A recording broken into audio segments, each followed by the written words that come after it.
Howdy there, YouTubers. This is Tony Gatlin from redpentravelers.com. Today I'd like to talk with you about conditioning your leather notebook and restringing the elastic. They're both very simple steps, so let's just jump right in.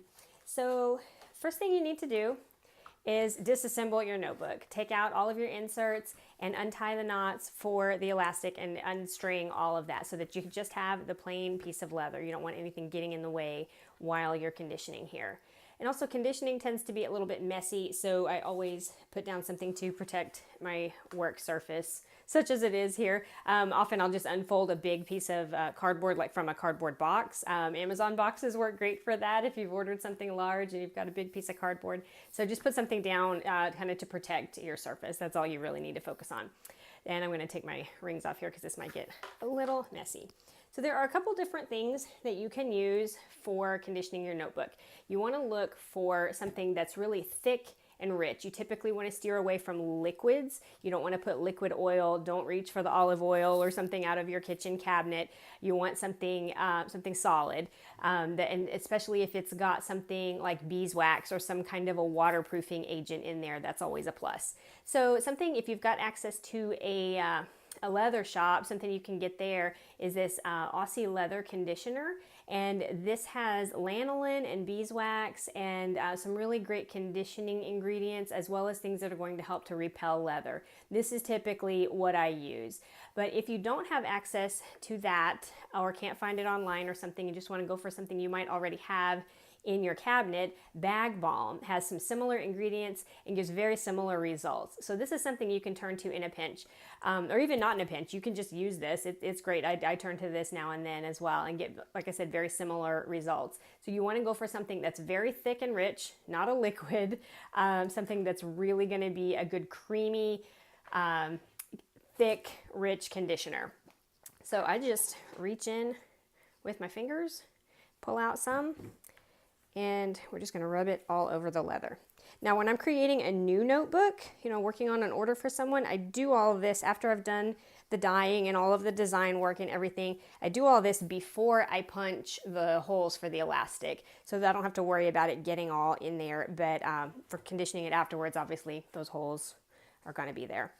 So we're just going to go all over both the outside of the notebook and the inner flesh side of the leather.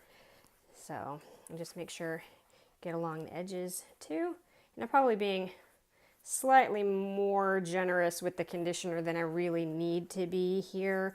So you could be maybe a little bit more sparing, but I want to make sure you can see what I'm doing there on the video. So you want to make sure that you've got it coated all over, and typically I'll let this sit overnight or at least a few hours, or if I do it in the morning, sometimes I'll come back and do the buffing in the evening. So you want to let it sit there for a while if you can.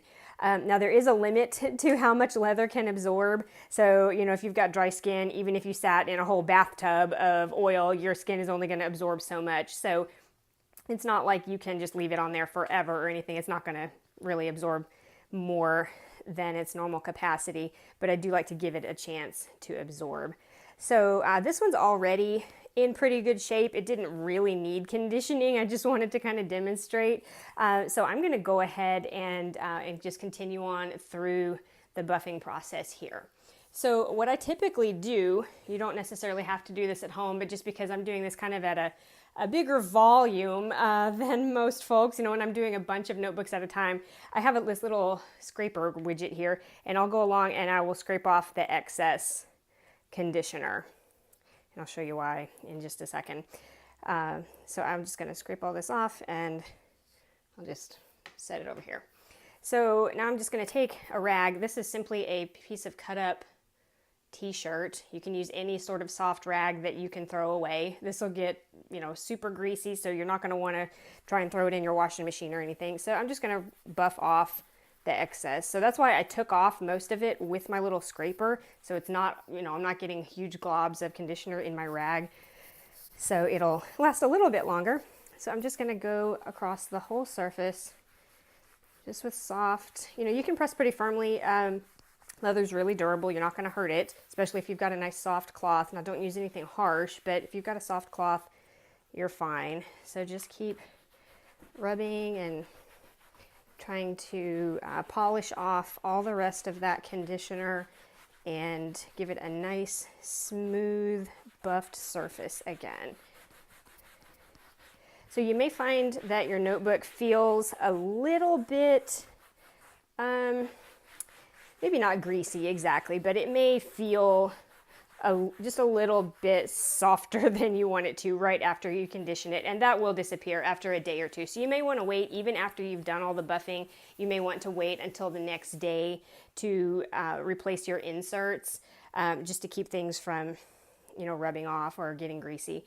So see, now that I've got my holes punched here, I'm going to have to come back and kind of clean those out a little bit so I don't have little globs of conditioner hiding out in there when it's time to restring. So it's really pretty. Okay, so now that the conditioner has been all rubbed in and buffed off here, and you've got a nice clean supple piece of leather to work with, we can restring the elastic. So just make sure that you've used a toothpick or something to clean any conditioner that's in these holes. You don't want it left in there and getting your elastic greasy. That's going to be kind of gross. So if you're working with the elastic that came out of your notebook in the first place, it's already going to be measured for you. But if you are starting from scratch or with a big piece of elastic and you need to trim it to the right size, I'll show you how to do that. So if you've got 3 holes along the top of your spine here, you're going to need 4 lengths here. So I'll show you how that works. So 1, 2, 3, and 4. So you need 4 lengths if you've got 3 holes there. And then for the elastic that goes around the middle, just the width of your notebook. So we're all ready to go here. So let's just set up the elastic that goes in the spine here. And this is a time when you'll appreciate if you've got eyelets in your notebook rather than the small holes, because the eyelets are going to be a little bit bigger and give you more room to work with. But this is definitely doable. So just put that elastic in, tie a little knot back here, make sure you grab the ends there and pull it really tight. You want to make sure that it's really secure and that this isn't going to go anywhere, because this is what's going to hold your notebook together. Now, okay, so when it comes to doing the elastic straps, you're going to start from the inside of your notebook. So turn it over to this flesh side of the leather. You're going to start in this first hole and come up in the middle hole, and just come up a little bit, just a few inches there. And then take your elastic and go down in this hole. I'll try and keep my hands out of the way so you can see what's going on here. And then back up in this middle hole again. And then here's where you're gonna have to squeeze a little bit. So kind of move this other elastic out of the way in this middle hole, and you're gonna go down this hole again. So this one's going to have 2 elastics there, and then come back up that 3rd hole,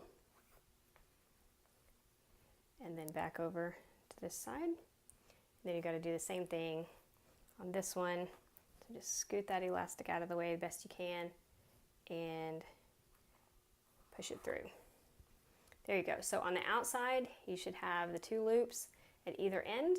And on the inside, right now you've got 3 straps, and you have these 2 extras that are coming out of the middle holes. So these you can just tie together, and that becomes your 4th strap. And just make sure that that's nice and secure as well. And you can kind of play with the tension here to get it just right. If you like it to be a tighter fit, just tie this knot tighter and get it exactly the way you need it to be. So now we've got our notebook conditioned, soft and protected and semi-waterproof all over again, and we've got our elastic strung. Everything's fresh and ready to go, ready to put our inserts inside. This is one that I carry in my purse, so it's a really simple setup. I have a little notebook. This is from Poppin. This is a passport size notebook that I'm using here, so these are passport inserts. And then this is just a little craft paper insert. Actually, I think I usually have this one in front. Maybe.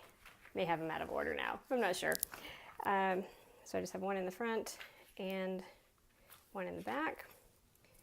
And then in the middle, I have a little plastic divider, little pocket with some stickers in it, and then business cards. And I love using my, my little binder clip trick to hold a pen. You just clip the binder clip into your notebook. I just have it grouped on a bunch of pages there, and flip it down, and you've got a little pen tucked in. There you go, ready to go back into my purse. Thanks for watching. Bye-bye.